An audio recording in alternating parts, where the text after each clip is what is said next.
Hi guys, welcome back to another video. This is Will, and in this video I'll be showing you guys how to create a pie chart in Excel. Now, a pie chart is really good when you're trying to figure out or display the composition of some particular variable. So an example of something that would be appropriate to use a pie chart for would be the different kinds of majors of the people currently undertaking business analytics, right?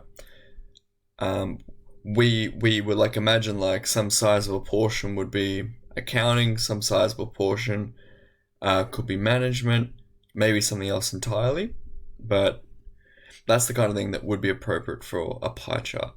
So let's get started. So to create a pie chart, you first have to select the values that you want to visualize, right? So let's select our industry names, right? These are the different values that we want to know the different composition of in our portfolio. So let's select that.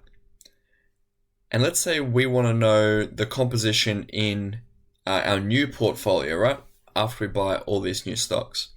So just hold Control, which will allow you to select another range in Excel, and just drag down and select all the new investments. So now let's go over, just select Insert and go over to this Charts part of the Insert menu. And there's a bunch of different charts that you'll be able to select. We could have a look at the recommended charts that Excel offers, but we want a pie chart. So let's select this one here. And we'll be given a bunch of different options for how we want this to be represented. I like the look of this 2D one here. Okay. So what you'll notice straight away is that our pie chart is actually very small. It's actually very difficult to see what's going on. So let's first delete our legend here so that we can see our pie chart really well.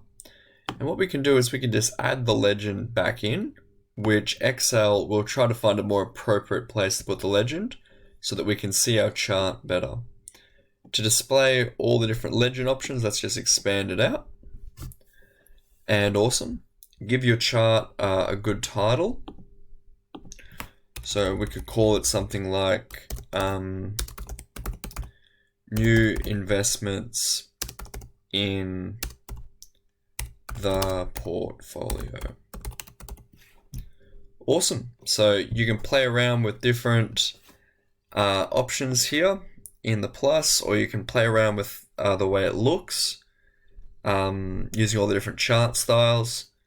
But yeah, I'll see you guys in the next video.